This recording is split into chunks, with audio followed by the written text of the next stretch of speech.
All right. Good evening and hello, world. My name is Don, and you're watching Showcase for the week ending Sunday, October 23rd, 2022. Man, where has the year gone? We're already looking at November. Yes, thanks, Control. Stop the presses. This is our Sunday show, and of course, that means weird headlines and your live chat comments. With me once again tonight is my good friend and colleague, Mr. Kaiko. How are we doing tonight? Man, living. All right, cool. How was You your know, weekend, man? uh, busy, unentertaining, unfulfilling, uneventful, dull. What's another bad adjective? Sorry, I left my thesaurus in my other pants. Listen, but yeah, man, I'm breathing, non-tainted oxygen, so I'm alright. Yeah, That's always positive. yeah, Non-tainted oxygen for the win. Here's right. to non-tainted oxygen. Cheers. Yes, sir, yes, sir. Let me get a little iced tea right up. There you go. Mm-hmm. Label free, stream friendly. Anyway, all right. So thanks so much for joining me. Do we have Ash again? Do we have your Oh, we dad got who's Pop. joining us Yeah, on Pop, Friday? Pop, Pop's joining us today. He's gonna uh add his 2 cents to his 53 cents. You feel me? So Wait, I'm Hello, sorry, I didn't catch everyone. it. Sorry. I was just saying hello to everyone. Hello and Oh, hi. hello. Hello. And Good to hear you again. Those who are just joining us, this is the voice of Ash, Kaiko's father. He's joining us basically only via voice. We don't have a second webcam for him, so like that's what that is basically. But right. thanks so much for joining us again. It was a lot of fun having you on Friday's trailer reaction show, which is still up right now. If you want to go ahead and check that after the show tonight. But thanks for joining us, both of y'all. And are you ready to go? yes, sir. All right, cool, awesome. Well, Let's get then it. that's our intro for the most part. And one last thought: thank you at home as well for joining us live on YouTube, Facebook, Twitch, and Twitter. Don't forget to hit that like, follow, subscribe, and all that sort of stuff, and the subscription bell, of course. And as always, if you are with us live, please feel free to drop us a line in the live chat, and we just might read it off live on air. So let's go ahead and get the ball rolling here with the first order of business. Whoop, come on. Give us the. Oh, shoot. I forgot to expand the window. There we go. Okay. All right. So let's get going.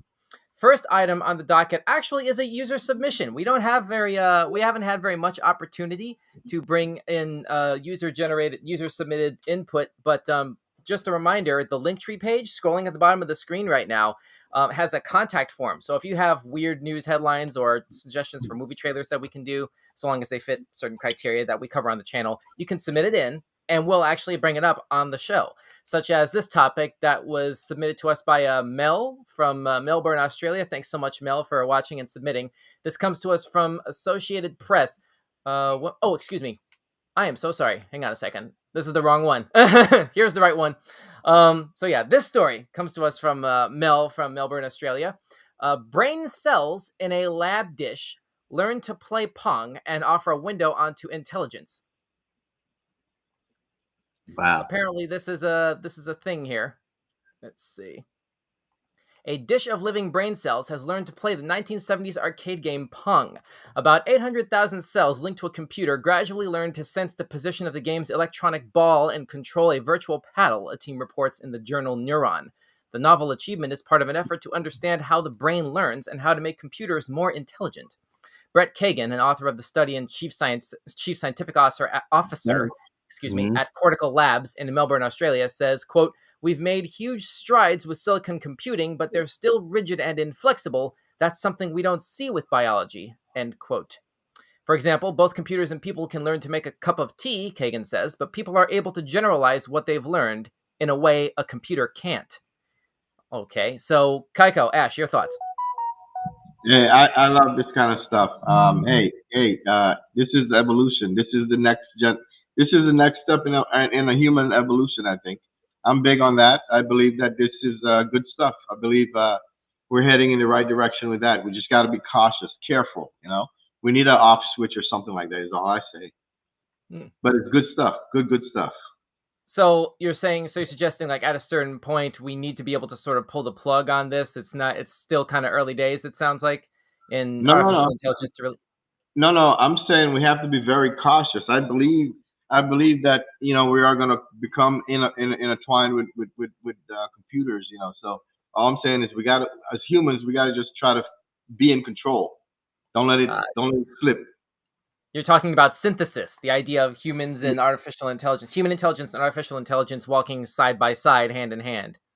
Or even being put together, cyborgs. Like So the right. early beginning of the human and artificial intelligence, coming together.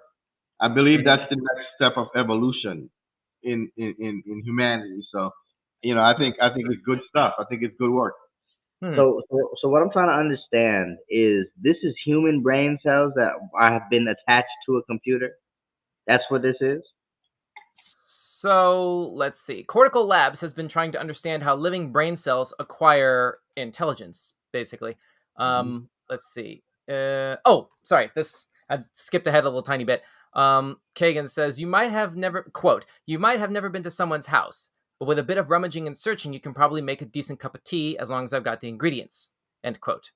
But even a very powerful computer would struggle to carry out that task in an unfamiliar environment. So Cortical Labs has been trying to understand how living brain cells acquire this sort of intelligence.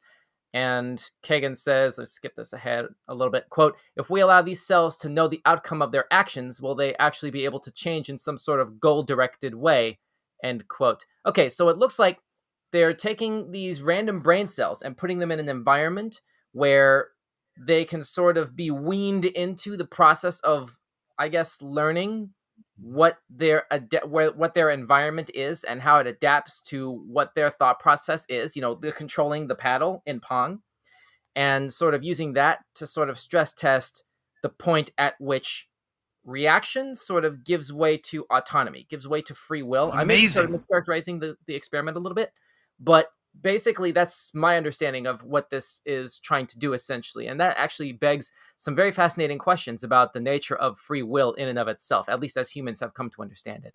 Because that's what I'm trying to understand. Is this mechanical and biological substance being fused together? Is that what's happening right here? Because if that's what's happening right here, I'm saying this It is the looks beginning like of the cyborg.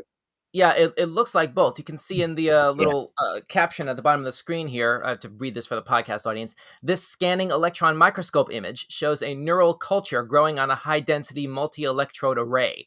The system allowed researchers to train neurons to play the video game Pong. Okay, so that's literally what they're doing. They're fusing sort of organic brain cells. It's just, I hesitate to call it tissue. I was about to call it tissue, but they're growing this onto a multi-electrode array, basically treating the array like a petri dish Mhm. and Well, sort of this is measuring. Go ahead. no. I was gonna say because you just said yourself that what is free will, and so what I'm saying is that's what we're trying. That's what I see is being given to machines now. Free will. Yeah. One last thought, and we have to move on. A layer of living neurons is grown on a special silicon chip at the bottom of a thumb-sized dish filled with nutrients. Yeah, to foster growth. The chip, which is linked to a computer, can both detect electrical signals produced by the neurons and deliver electrical signals to them. So that's basically a quick and dirty of how the experiment works. And there's a YouTube video attached to this. We played a little bit of a clip earlier, but we have a bunch more topics that we need to get to. But this was a very fascinating topic that was submitted to us by a viewer, Mel from Melbourne, Australia. Thanks so much once again for that special submission. And don't forget, those of you at home, if you have other weird news items that you think we should be doing some commentary on, or trailers that we should react to on Friday nights, use the contact form on the Linktree page that's scrolling to the bottom of the screen, and we'll be happy to take a look. Any final thoughts before we move on? I think that's it, right? No, let's keep it moving. All right, cool. Let's keep it moving. Next item comes to us from Associated Press. Woman charged and accused of freeing a swarm of bees on deputies. This was first published last Wednesday, October 19. Let's see. Here we are. A Massachusetts woman is facing multiple assault and battery charges for allegedly releasing a swarm of bees on a group of sheriff's deputies, some of them allergic to bee stings. Wow. As they tried to serve an eviction notice, authorities said. Rory S. Woods, 55, pleaded not guilty at her arraignment on October 12 in Springfield District Court and was released without bail. This was reported by MassLive.com. Her lawyer did not immediately respond to a voicemail left by the Associated Press on Wednesday. let's just pause there for a moment. Kaiko, Ash, your thoughts? I mean, I guess she found a way. She found a way to get out of some trouble, and that's it. I mean, what can I say? I I wouldn't mean, say that's getting out of trouble. Sorry, go ahead. well, what I said, she escaped what she was trying to escape in her mind there at that point in time. But hey, I guess depends on how they want to take it. She can just claim the bees got out. But I mean, we're talking about bees being essentially weaponized in a way that dodges legal responsibility for something, and that puts deputies' lives at stake. The story just said some of them are allergic to bee stings. Yeah, Kaiko, what do you got on this? Allergic. Well, I mean, if she did that, that's an interesting go-to. Is she a beekeeper? Is that what this is? It seems like So, she is. with an outfit like that, it would stand to Yeah. reason. Right. Yeah. um, Oh, she said. So look. Listen. I'm not going to incriminate her and say she did it on purpose, but yeah, you know what I'm saying. she might have. It sounds like she did, but I mean, that's an interesting weapon. she's not responsible for who's allergic to it. Yeah. I mean, So- not everybody's allergic to it. She didn't know. So, the Hampden County Sheriff's Department deputies went to a home in Longmeadow on the morning of October 12th and were met by protesters, according to the official department report. Woods, who lives in Hadley, soon arrived in an SUV towing a trailer carrying beehives, a whole trailer of beehives. She started shaking the hives, broke the cover off one, causing hundreds of bees to swarm out and initially sting one deputy, according to the report. Woods, who put on a beekeeper's suit to protect herself, was eventually handcuffed, but not before several more Sheriff's Department employees were stung, including 3 who are allergic to bees. When Woods was told that several officers were allergic to bees, she said, quote, "Oh, you're allergic? Good," end quote. Oh, well, the lady wicked. So She'll pay for that. yeah, man. Hampton County Sheriff Nick Kochi said Woods could have faced more serious charges if anything worse had happened to those stung. Nick said, quote, "We had one staff member go to the hospital, and luckily he was all right," end quote. So, I mean, good grief. Listen, I don't like the police, but they ain't deserve that. They ain't deserve allergic to these things. You know what I'm saying? Yeah, no, that's no bueno. Let's hope they all pulled through that. Okay, just from a trauma perspective. Good grief! Right. Imagine getting chased. Imagine being served I don't know, serving an eviction notice or a warrant or something. Right, that's what I was gonna say. It was an eviction notice. And that's what they choose to use to sort of dodge it, I don't know. Good grief. That's messed up on a lot of levels we don't have time to go into, but yeah. There you go. Let's move on to another item from the Associated Press. Are you a mosquito magnet? It could be your smell. This was published last Tuesday, October 18. Ugh. Look at that thing. Well, that's the blood sac right there. Look at that. Let's take another look at that blood sac right there. Well, look at that. That is quite engorged with blood right there. Definitely. That's a vampire right there. Mm-hmm. Yep. A new study finds that some people really are mosquito magnets, and it probably has to do with the way they smell. The researchers found that people who are most attractive to mosquitoes produce a lot of certain chemicals on their skin that are tied to smell. And bad news for mosquito magnets, the bloodsuckers stay loyal to their favorites over time. Heck, I could have told you that. Study author Leslie Vosshall, a neurobiologist at Rockefeller University in New York, said, quote, "If you have high levels of this stuff on your skin, you're going to be the one at the picnic getting all the bites. There's a lot of folklore about who gets bitten more, but many claims aren't backed up with strong evidence." Okay. So what is the thing? Let's see. What are they attracted to? Yeah, I'm trying to find it. It's not telling us because we need to know. Mm-hmm. There you go, right there. Okay, out of the favorites, the researchers found a common factor. Mosquito magnets had high levels of certain acids on their skin. These greasy molecules are part of the skin's natural moisturizing layer, and people produce them in different amounts. The healthy bacteria that live on the skin eat up these acids and produce part of our skin's odor profile. You can't get rid of these acids without damaging your skin health too, said Vosshall, who is paid by the Howard Hughes Medical Institute and serves as its chief scientific officer. The institute also supports the Associated Press's Health and Science Department. I guess I have to say that too, because that's full disclosure for the source here. But the research could help find new methods to repel mosquitoes, said Jeff Raffel, a neurobiologist at the University of Washington who was not involved with the study. He said there may be ways to tinker with skin bacteria and change humans' tantalizing smells. Still, figuring out ways to fight off mosquitoes isn't easy since the critters have evolved to be lean, mean, biting machines. Ms. D says, smell? Okay, what do mosquitoes not like so I can wear it? End quote. Right. Well, That's what I'm saying. the story kind of ends there. Go ahead, Ash. No, I'm saying that's what I'm saying. I agree. What is it? What is it that we have to wear or not wear to keep them away? We have to buy their book if you want to know. Let's see. They asked 64 volunteers from the university and nearby to wear nylon stockings around their forearms to pick up their skin smells. The stockings were put in separate traps at the end of a long tube. Then dozens of mosquitoes were released. They would swarm to the most attractive subjects. It became obvious right away. But again, they're not. Right. Hang on. Yeah, crazy stuff. No. Yeah, they're not. They're not very specific about what exactly the scent is, but I guess it just basically boils down to a case-by-case, individual-to-individual basis. If you find yourself getting a lot of mosquito bites, you can pretty much chalk it up to what sort of your natural body odor is. Wear lots of sleeves, to sort of like protect yourself. Obviously, if you're going to be out and about during like, say warm weather, especially during spring, summertime, peak mosquito biting weather, and sort of be aware that, of factors that might well contribute to what your natural body odor is. There's some stuff that, obviously physical activity can be a factor, depending on what you're into. Diet can be a factor in determining what your odor profile is, what your natural odor profile is, or just take a bath more often. I don't know. That's where I was going. I don't think that this type of soap, because I use this natural soap that is like made from like the earth, and so what I'm saying is I don't think it makes a difference if I use that as opposed to Old Spice now to keep mosquitoes away from me. You see what I'm saying? That soap, you take because you just said take a bath. I'm saying I don't think taking a bath is really gonna do it for you.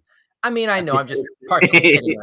I know. I'm just saying. And we just saw the thing. The story was saying that you can't actually remove your natural scent from your skin without damaging the skin. Right. So it's like you can only loofah, but so much. I guess. But like they probably have soap that keeps bugs away from you. Oh. And if they don't have it, I'm gonna write this down and I'm gonna make it. Well, we have a date and time stamped YouTube video now where you've essentially laid claim to the idea here. If nobody else has done that, I don't know. I don't want to say one way or another if that has been done, but at least we know that you've staked your claim there. Right. If not. Right. So. I claim this planet in the name of Mars. Isn't that lovely? All right. Let's move on. Next item on the docket comes to us from, let's see. Here we are. National Public Radio. Eclipse the dog, known for riding the bus alone to the dog park, has died. What? Yeah, I thought that was a sad thing, man. This is, What dog? He just rode the bus to his favorite spots. Back and forth. This was first published by NPR on October 16. Yeah. What was that? Last Sunday, I think. Yeah. Ash, it sounds like you're pretty familiar with this. Yeah. I saw. I thought it was pretty sad news. I think animals have a lot of intelligence, and that just shows good intelligence. And I just, it just makes me feel sad. I love animals, and I just, it's just sad to me to see that, he passed away. So Eclipse gained attention in 2015 when she began to take the bus alone. Her owner, Jeff Young, says the two of them would regularly take the bus to visit their local Belltown dog park. One day, he was still smoking a cigarette when the bus arrived, so she boarded without him. Within weeks, the Black Lab Bull Mastiff mix was a constant commuter in her signature red harness. Bus drivers recognized her and she knew her stop by looking out the window. While fans marveled at Eclipse's ability, Young spoke about her habit with what could be taken as nonchalance or perhaps confidence in his dog. He told KOMO News, quote, "We get separated, she gets on the bus without me, and I catch up with her at the dog park. It's not hard to get on. She gets on in front of her house, and she gets off at the dog park 3 or 4 stops later," end quote. Wow. She was 10 years old and died in her sleep, according to her owner-run Facebook account. Prior posts shared that she had been diagnosed with cancerous tumors. Wow. That's cool stuff. That is, yeah. But that's sad. Yeah. I guess condolences to Jeff, the owner. So yeah, but yeah, that's like Ash was saying a moment ago. There's a lot that can be said about animal intelligence, and it's really easy to sort of look at human existence as different, as two like markedly different, if not in on some narcissistic level inherently superior to animal life, or at the very least non-human life. But it's like life is life in all facets of like the biological sort of spectrum. So it's like, you can sort of make that sort of overstep. Go ahead, Kaiko. No, I was saying, especially when they're a kind of pet, the animals that we choose to make pets out. It makes it a little, a little closer, harder to. Ms. D, once again, she decided not to wait for her owner. She got herself to the park. That's the weird part. Yeah. That's I guess what we can extrapolate from this as being the weird part. But yeah, because that don't happen commonly. So there you go. All right, and this hits also a little bit closer home because, like, I myself am a dog owner. I don't know, Ash, Kaiko, you guys own dogs? In the past, yeah. In the past, yeah. But I don't want to say own, but yeah. Yeah, it's the same way with the cats. The cats. See, our cats are very intelligent cats. The one of them know how to open the front door. So you know what I'm saying? Yeah. It's crazy. Fair enough. Yeah, it's But anyway, let's go ahead and move on. Hopefully, we can get some more. We can get some positive ones here. Let's see. We have 1, 2, 3, 4, 5, 6, 7, 8 topics left to get through. We're coming up on the halfway point of the hour. This next one is from National Public Radio. 2 California bakers create a life-size Han Solo out of bread. I wouldn't eat that though. I don't like when food looks like animals and people. I can't eat it. Like cake, especially cake. I hate when people make cakes that look like people. I'll eat the clothing parts of the person. I don't want to eat the head. I don't want no eye in my cake. I don't want no head, no finger in my cake. I want. But what difference does it make if it's all edible? If it's all the same stuff? What is it? Just the idea of? Yeah. What about the gingerbread man? I don't know. See, that look like a cookie. Well. How is this very much? I mean, isn't this just a significantly more detailed version of the gingerbread man? Listen, animal. He looked real. He just looked too real, and I wouldn't. Animal crackers. I mean, to be fair, it should kind of go without saying that this was bound to happen. If you're gonna freeze someone in carbohydrates, you got to go all the way. I don't know. So anyway, here we go. We have a little board, chalkboard next to it. Our hero Pan Solo has been trapped in Levanite by the evil Java the Hutt. Java. That's good. Yep, that'll do it. Brain Spaz says, Kaiko, would you eat cake that looks exactly like a shoe? Interesting question. Yeah. I would eat a shoe. Yeah, I can eat a shoe. I can eat no head. Yeah. I don't want to listen. Even if I was a zombie, I wouldn't eat no flesh. Well, so I'll never be a carnivore, a cannibal. I'll never be no Hannibal Lecter. Listen, have you ever seen the little videos out there with the dogs? The owners showing the dog that they're cutting into a dog, as a cake or something. And even the dogs run away. Yes, that's what I'm saying. And they look real. The cake look real. And the dogs run away. Like a real dog. Wait a minute. Are you saying this is like a virtual, like a photo manipulation or some sort of special visual effect or something for social media? No, they made a cake. It looked exactly like the dog. And then the dog they made the cake based off of looked at the cake and saw them cut into it, and he ran away. Well, that's just mean and traumatizing. Yeah, exactly. And I'm saying I wouldn't eat that cake because that cake looks so real. I wouldn't eat it. Look like a person. Yeah, and I'm saying at least I wouldn't eat the face. I eat like the middle part. I don't want the butt either. I don't want to know what part it is. You know what I'm saying? Yeah. I see. Yeah, Kaiko has, I guess, very discerning culinary standards when it comes to edible people. Yeah, Let's go ahead and move on. Thanks so much for watching Weird News right here on Weekend Showcase, streaming live on YouTube, Facebook, Twitch, and Twitter. And thank you for smashing that like button, subscribe, follow, and notification bell. Remember, we have the Linktree link scrolling at the bottom of the screen. If you're at home and you have ideas for weird news topics that you think we should be talking about when we do these shows on every Sunday night, or when we do our trailer reactions, if you've got movie trailers or TV video game trailers that might be good to react to on Friday Night Live right here, shoot us a note on the Contact Us form on the Linktree page, and we'll be happy to include it in the playlist and maybe give you a shout out on air like we did at the top of the show tonight. So let's go ahead and move on. To brain spaz though, I would eat a real shoe. So why? And that's some weird news right there. Wait. No. Wait. You're not going to just get away with saying that arbitrarily. Hold on. Before we move on to anything else, why did you just say that? Listen, what because is the point? He said, would you eat a cake that looks like a shoe? And I'm saying, yes, I'd eat a cake that looks like a shoe. Why eat a real shoe?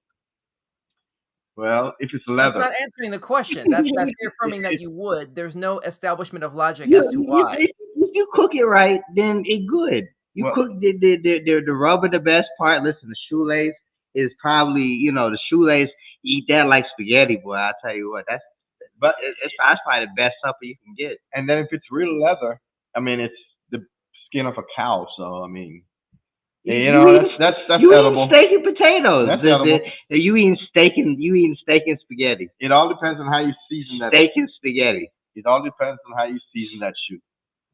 So I can say steak and spaghetti. Okay, this has gone on too long. Let's move on. Let's move on to the next topic. Oh my goodness. All right. Okay. Wow. Voted most likely to troll a YouTube stream. All right, there you go. Next item is from NDTV. This is a video of a neuroparasite. Hold on a second to get this out of the screen. Neuroparasite shocks internet, turns dead bug into zombie after taking control of brain. This is a real-life body snatcher neuroparasite. Wow. Okay. This was first published, actually, I can't tell when it was published, but last updated last Wednesday, October 19. This image here is a screen grab, I guess. Let's see. That's from the brain of this, from the insect that's being taken over, I guess. Here we are. In the video that was posted by Indian Forest Service employee Dr. Samrat Gowda on his Twitter account, the bug, appears to be moving rather normally despite being without the majority of its internal organs. The officer claimed in the caption, quote, "A neuroparasite has taken control of the brain of this dead insect and is making it walk, ellipsis, zombie," end quote. According to National Geographic, some parasites more or less turn their hosts into the walking dead.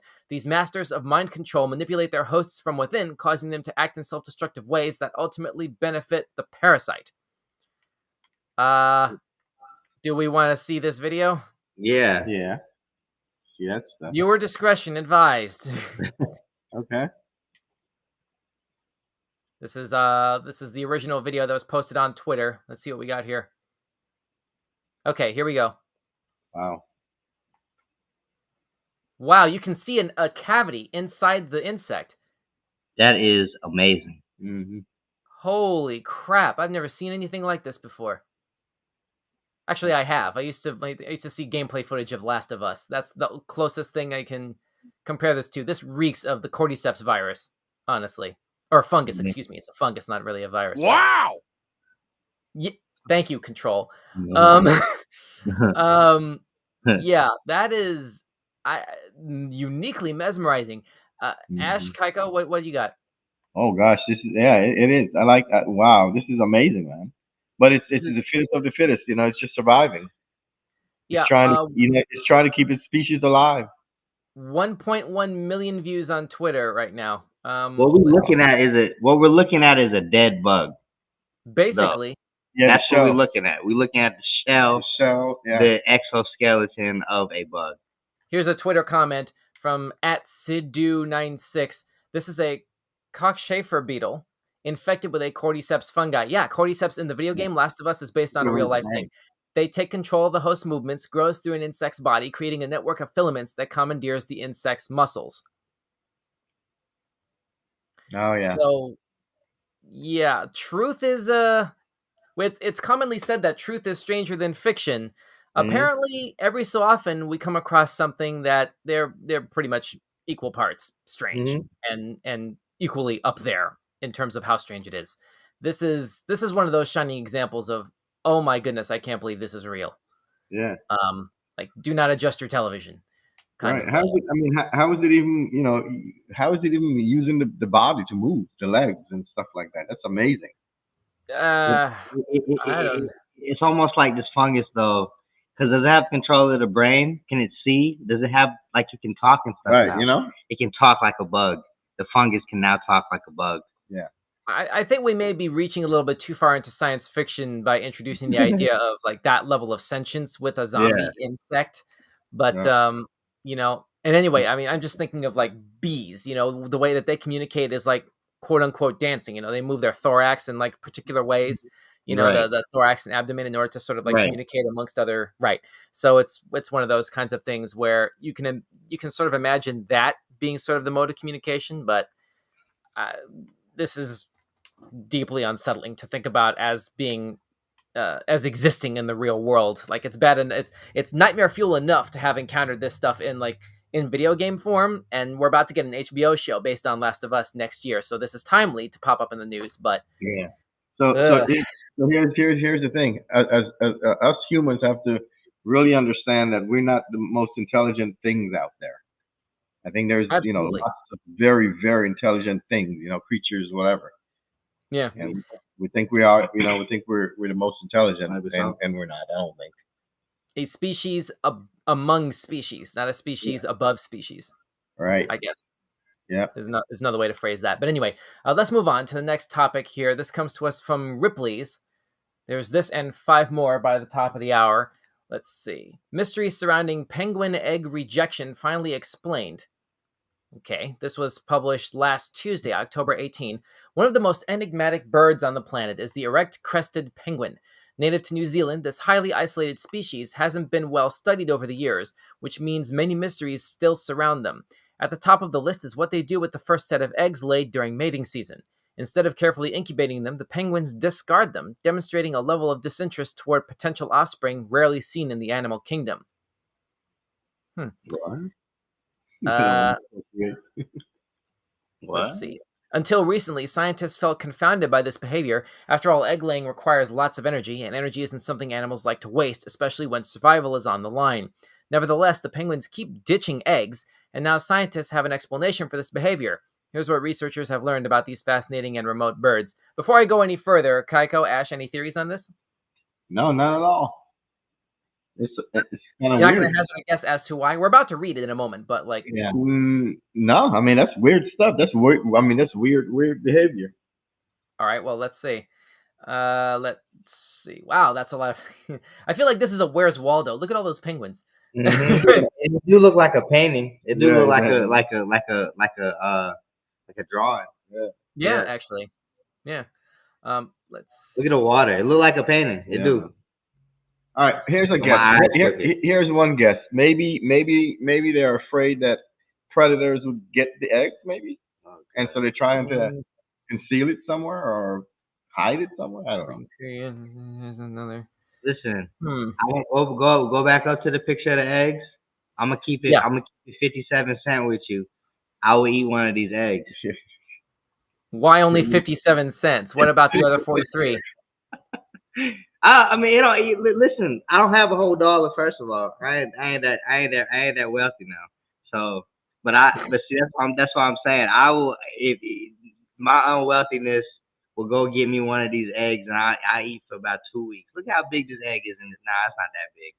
Well, no. The big egg is the penguin egg. That's what I'm saying. I will eat out that's just in comparison to a chicken egg. I eat the penguin egg. I'd enjoy that penguin egg. You get the bet. Hey, go for your money.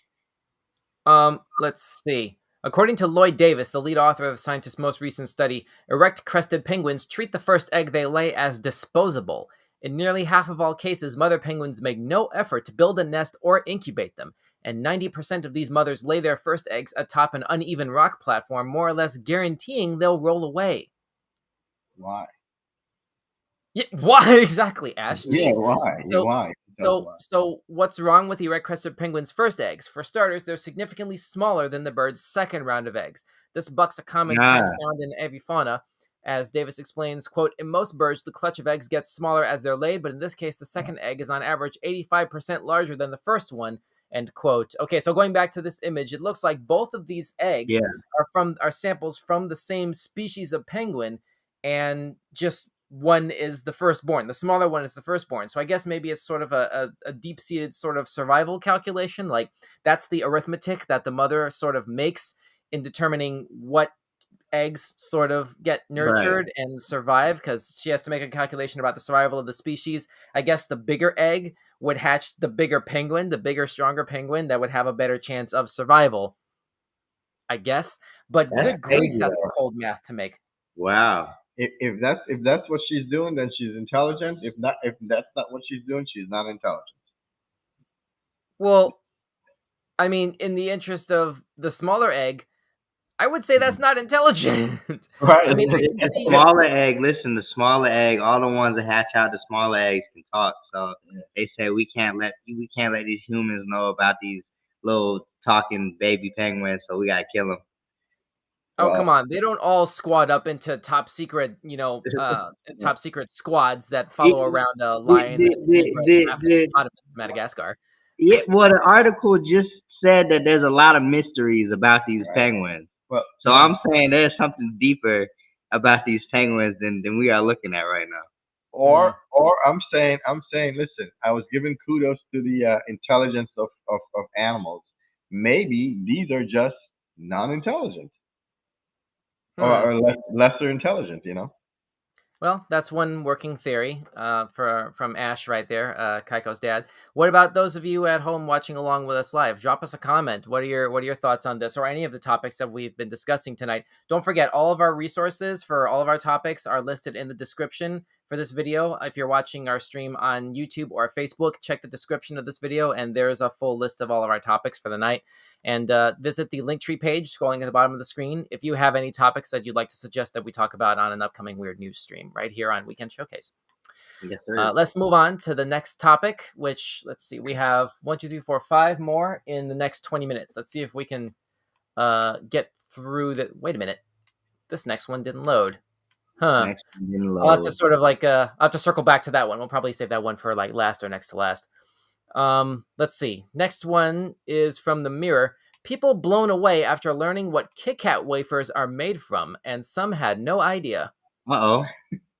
What they made from? See, I be saying a lot of stuff, and then I begin still corrected. So let me hear what they're talking about. Soylent Green is people. That's what I'm thinking of right now. Come on. See, because you know how I feel about eating people, so I might not do it. Mhm. So let's see. There's a video going viral online. Here we are. Popular YouTuber Zach D Films posted a video about Kit Kats last week, which was titled "The Inside of Kit Kats Are Not What You Think," in which he told viewers that the wafer inside the chocolate treat is actually made from other discarded Kit Kats that have been broken during the manufacturing process. That ain't so bad. What? That ain't so So bad. it's just chocolate? The whole thing is just chocolate? I don't get it. Is it cookie? I don't understand it. What Wait. are you saying? Yeah, go ahead, read it. Hang on. Instead of throwing away the unusable bars, the company crushes them up and uses them to make more wafers, hoping to reduce Nestle's waste output. So ain't nothing wrong with that. I don't see how that's a problem. Yeah, I don't see that's a problem.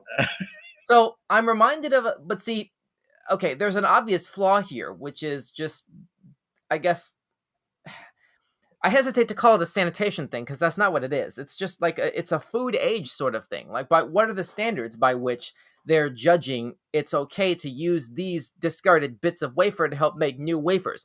I'm reminded of like the second episode of Futurama. I think it was way back in like '99.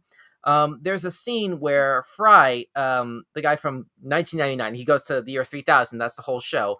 And the second episode, there's a scene where he's about to eat a sandwich, and Leela, the Cyclops character, makes this statement about how in the future nothing gets thrown away. Even sandwiches are made from the remains of old discarded sandwiches. Right. I think I remember that. Yeah, Are but you kidding me right now? That's But, I mean, I know we're in 2023 almost, but are we kidding right now? but what I'm saying is, all right. So the first part is, you said that the age thing, as far as is it old Kit Kats? I don't think it's old Kit no, Kats. I But think it's just a cycle. You know, if it's too But long to fit the package, they just drop but into a but thing the problem and it is, recycles. it's not telling. What is a Kit Kat made out of? How can you tell me it's made out of other Kit Yeah, Kats? yeah, that's not Then other. what are the other Kit Kats made of?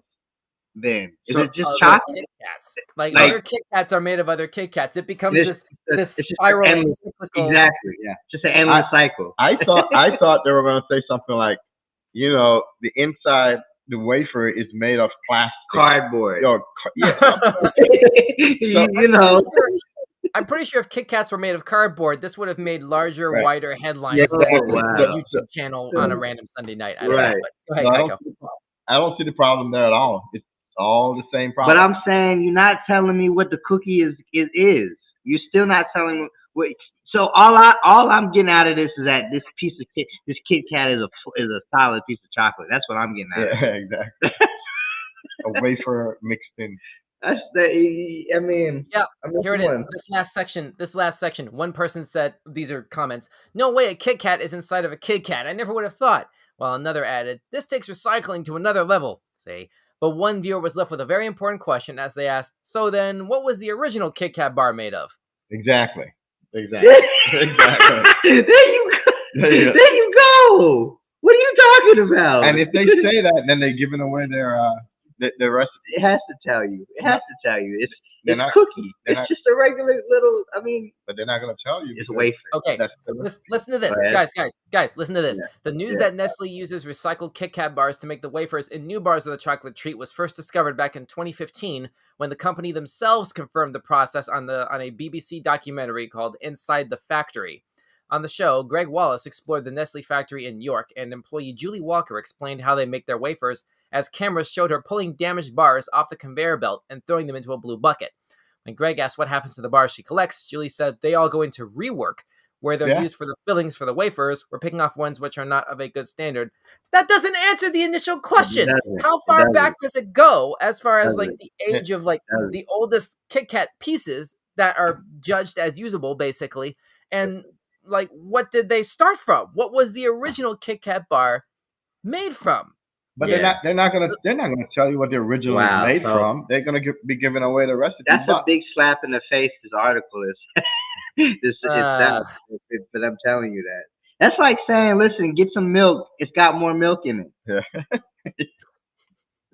Like, it's loaded with lots of milk. Yeah, 100% milk. Whatever. I'm trying to find some interesting, let's see, comments here. Don't make a fuss about this. Is from WR2. This is a comment on this original article from 2 days ago. What is wrong with that? Is a broken Kit Kat less edible than a whole Kit Kat? Don't make a fuss about this and single out Nestle. Visited a biscuit factory in Gwent in the 1980s, and they also used broken biscuits in their process. I'm sure public health departments would have stopped the practice. Would you be happy with increased prices if they did not? If companies did not use broken biscuits, why does the wafer not look brown? A lot of fuss about nothing. Mm-hmm. Yeah, it's just, this is one of those topics that really sort of, at first glance, it sort of makes you do a double take, you know, with, wait a minute, is this really how this sort of thing works? And then you sort of think it through a little bit further and realize, wait a minute, if there really was a serious problem here, like public health implications, this probably would have been dealt with a lot more sort of viciously and expediently than, you know, by the time, all the time it would have taken to get to these airwaves on this show right now, to say nothing of the original source of this article in the Mirror or the documentary from 2015. So it's like, yeah, I don't know. It's off-putting more than it is weird, I guess, is the takeaway. Yeah. Do we agree, Kaiko, Ash? I agree. Yeah. Okay. Leading to me. Cool. Let's move on to next topic on the docket here. This is also from the Mirror. Expert explains cause of blue pumpkins and which colors are safe to eat. I didn't even know they had blue pumpkins. Yeah. Yeah, every October, supermarket shelves are lined with rows of orange pumpkins, but if you visit a pumpkin farm, you might be surprised to find different colored fruits. Perhaps you'll even hear one startled visitor ask, "Can you get blue pumpkins?"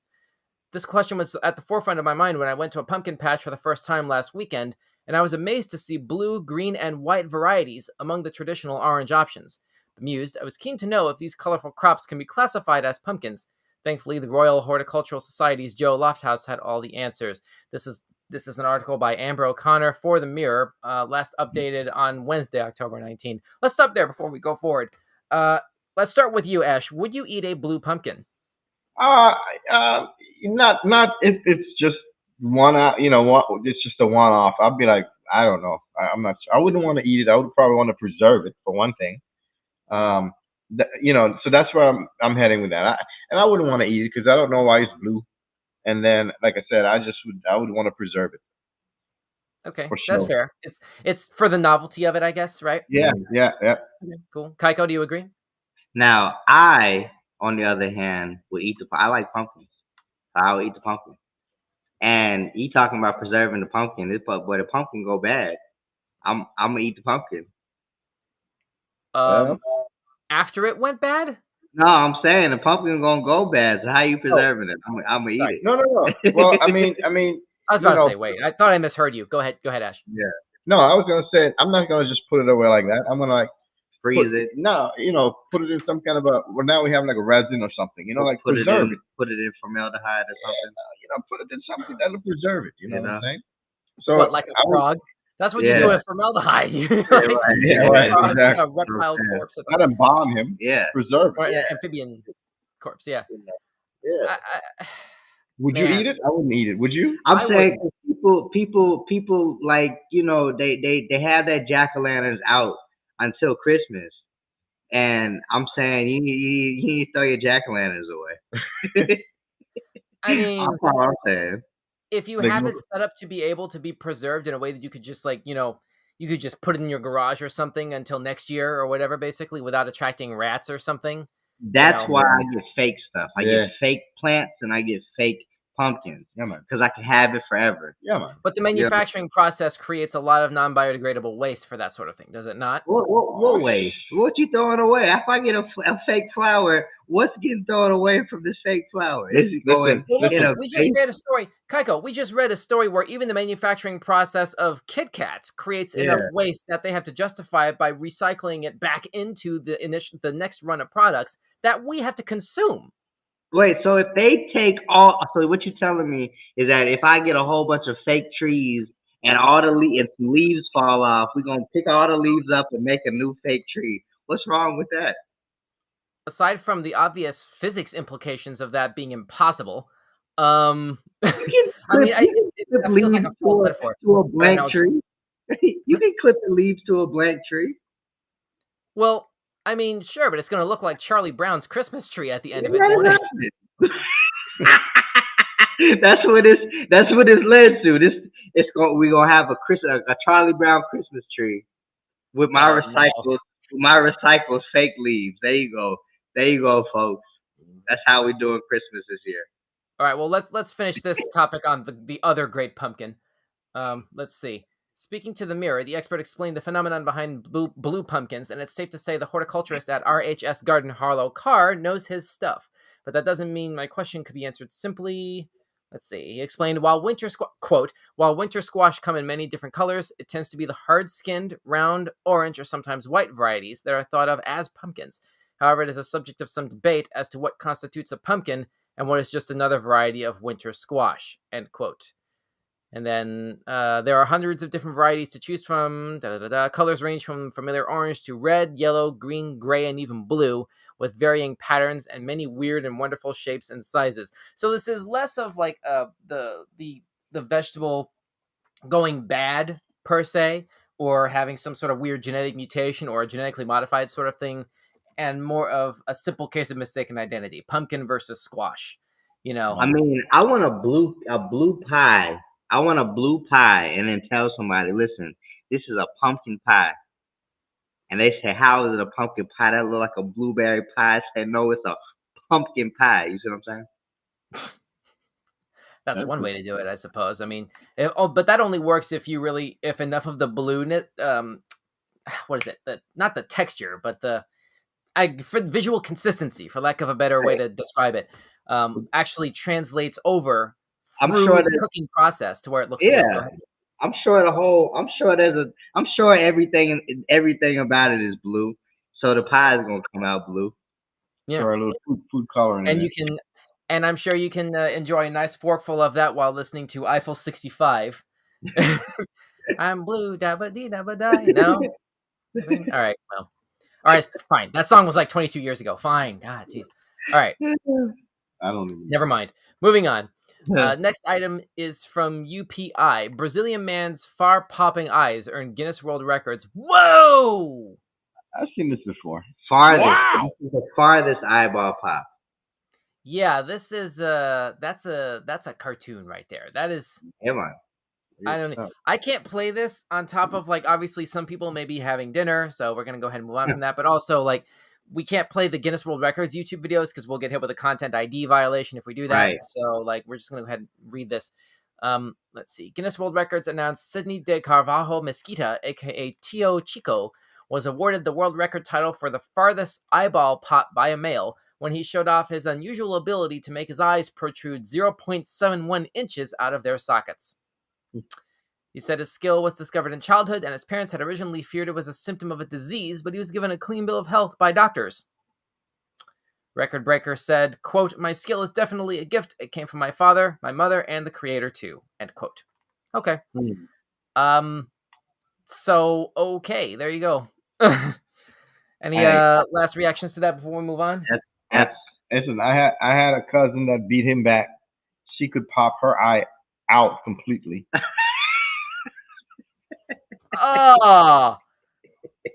Ain't no beating that one. She put it right back in. Yeah, I'm gonna go ahead and swipe left on that whole entire idea of what you just said. That's wow. Let's quickly move on to the next topic. I don't think we have anything more to add to this one. Let's see. Next topic is this is Brain Spaz. Has said, "I wonder if he scares kids or do they think it's funny?" It's an interesting point/question there. That honestly kind of like almost traumatizes me as a full-grown adult. So it's like, I think kids these days would think it's funny though. Yeah. So probably. Yeah. Probably. I wouldn't put it past them. Yeah. Anyway, let's move on. This next to last topic comes from the Mirror. Inside a haunted jail where murderers were caged, and you can now stay as a hotel guest. I would do it. I would do it in a heartbeat. Seriously? You said you would do it? I would do it in a heartbeat. Yeah, man. I look for things like, cause boy, listen, I got the power of anime on my side. Ain't no spirit about to get me. That's not. I mean, what is that based on? Like, I know you're just kidding. Like, how far that rabbit hole you want to go with that? How far do I want to go with that? Mean, listen, I would do it. Yeah. With not by myself though. Not by myself. I wouldn't do it by myself either. No. I mean, listen, because if you do it with other people, right, you might get possessed and you might hurt the other person. If you do it by yourself, it's gonna be like The Shining, I think, right, or something like that. Yeah. So if you do it by yourself, right, what's the worst that the worst thing that can happen is death.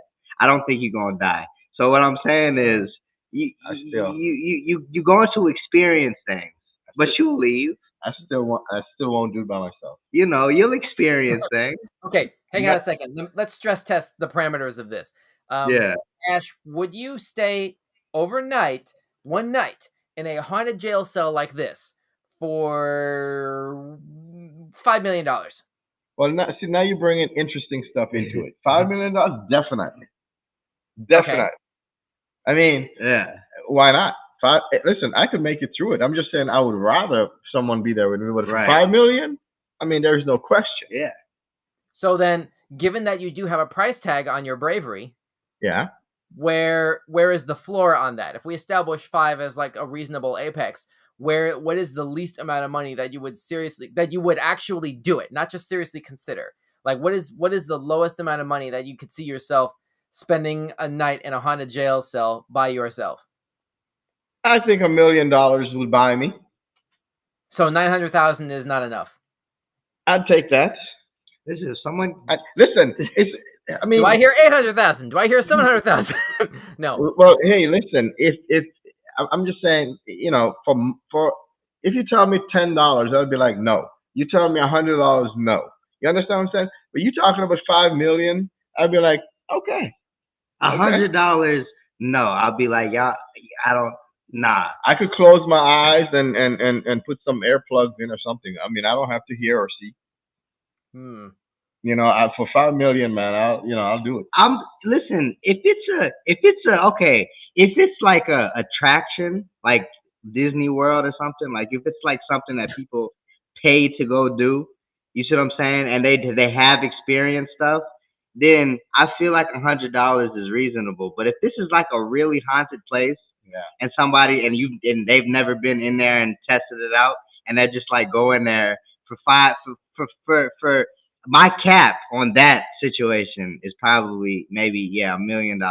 You have to give me $1 million to go in there. You don't know if I'm gonna die or not. $1 million. Right. Well, you can't. If I ask you, will I die? You can't tell me yes or no. Now, if they tell me there's a 50-50 that you can can die, I'm not taking it. 5 million is not worth it. I'm not doing it for 5 million. No. Not 50. Yeah, no, we don't have to introduce any other variables here. I'm just talking about like what is the bare minimum threshold of what it would take, financially speaking, to motivate you to go that far outside of your comfort zone. Okay, $1 million alone in a haunted jail cell. $1 million. $1 million. Unless it was like somebody has this set up, like they have the constraints on it. And they're like, boy, if you go in there $100, I'll do it for $100. Yeah. Okay. I'll do it for. I mean, I would. But I want to do this. I want to go somewhere like this and experience. You would Airbnb a haunted jail cell. Yeah, I'd do it. Yeah, just so the world knows, my price is $1 million. Mm-hmm. Wow. Listen, if you're not gonna kill me, the next worst thing you can do is scare me. Right. And I've been scared before. You can't scare me no more. $1 million sold. So this is the jail. It's been converted into a hotel. This is the place. It's in Ottawa, which is in Canada, Canada's capital city. Let's see. Ottawa Jail Hostel is one of the world's only converted former prisons where you can stay the night after being transformed into a hostel, with cells converted into plush rooms bearing the names of those incarcerated there. Once housing notorious inmates hanged for their roles in heinous murders, the jailhouse has been lovingly restored and refurbished to welcome weary travelers in Canada's capital city. It does sound very interesting. That sold me. That I need to. Where is it? This is in Ottawa, Canada. Ottawa, Canada. I'm gonna go. That's a trip. That's a trip. You want to go with me? That's the bucket list. Expletive deleted. No. That didn't make the bucket list. Yeah, man, that made the bucket list. I'm gonna go because it's interesting. Okay. You get to see who was incarcerated and everything. That's crazy. Yeah, you have fun with that. Bring your phone, live stream the whole thing. We'll maybe do a TikTok from there or something. I don't know. Be sure to start that video with I, Kaiko, being of sound mind, do hereby bequeath. So yeah, man. Jeez. Anyway, all right. Let me go ahead and check one more thing here. I think we may have one more to go here. Yeah. Let's see, before we go ahead and shut down for the night. Before we do that, though, Kaiko and Ash, what's your favorite topic for the night? Let's see if we can go ahead and kill that off really quickly. Go through them. Yeah, you gotta go through them. So we had the mouse and human brain cells in a lab dish learn to play Pong. We did that first. That was a user submitted one. Because listen, we had some good ones now today. We had some good ones, so I gotta. Yeah. So you had. Are you a mosquito magnet? The woman freed a swarm of bees on deputies. Okay. Let's see. The solo bus riding dog of Seattle passed away. Okay. The Han Solo baked into frozen carbohydrates. Okay. Neuroparasite turns dead bug into a zombie. Penguin egg rejection. Kit Kat wafers. Blue pumpkins and the eye-popping eyes thing. And now we're at the haunted jail. So I'm gonna give it to. All right, you give it to somebody. All right. So for me, it's two. It's between the. No, one. Pick one. Pick one. Okay, pick one. I gotta pick the one. the brain in the dish thing. The brain in the dish. And the computer. The Pong. The plain Pong. Petri dish thing. Okay, the user submitted one. All right. Yeah. So yeah. Zombie Bug gets Brain Spaz's vote. Yeah, me and Brain Spaz are on the same wave right now. That's my vote. All right, cool. Yeah, I'm gonna go ahead and say, I'm just gonna go ahead and say that the baked into the Han Solo baked into a thing of bread, I think is my favorite for the night, just for the raw like memeability of it, you know. It is very memeable. Yeah. So that's basically what that is. I can't find. I think that was all the topics. I don't know how I got an extra tab in here. We'll have to go through on the back end and make sure that we got everything through. Did you do the one that you said you had to come back to? That's what I was trying to find, but we're already coming up to the top of the hour anyway, so I'll go ahead and dig through and maybe add it to next week's thing. So to try to get it started. If it's still relevant.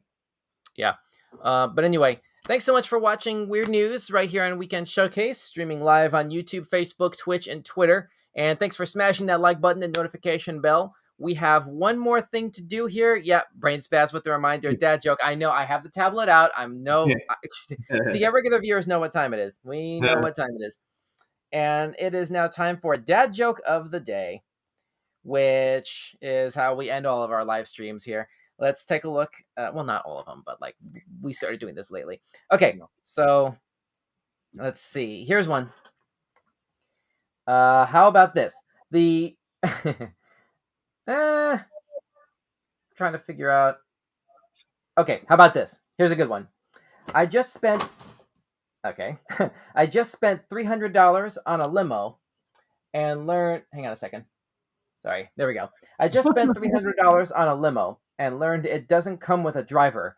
I can't believe I have nothing to chauffeur it. Go away. Hey man, well, take it. To chauffeur it, but okay. Throw it away. I get it. Yeah. I didn't write these. I don't see how it's a joke, but it makes sense. Really? That's all I get?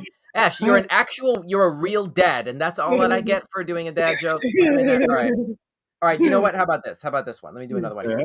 How about this? Where is it? No, darn it. Okay, how about this? I once saw a one-handed man in a second-hand store. I told him, I don't think they have what you're looking for, sir. I once saw it, I guess. You saw it all? Oh, you said no, man. Listen, say it again. Hey. Oh, the misery. What? All right, I guess that's Control basically hitting the gong to try to end the show. Fine. We got our dad joke quota in. We got it. I'm not a real dad. That's all I can say. No. Wow. All right. Anyway, that's all a wrap for this week's Weird Headlines. What was yours? Drop a comment down below to continue the convo. Visit us at Weekend Showcase on all major social media platforms or Linktree/Weekend Showcase, like in the description and in the crawl at the bottom of the screen, to see it all in one place. And we will be seeing you once again right here this coming Friday at 8:30 p.m. Eastern, 5:30 Pacific for another new trailer reaction show. We hope to see you then.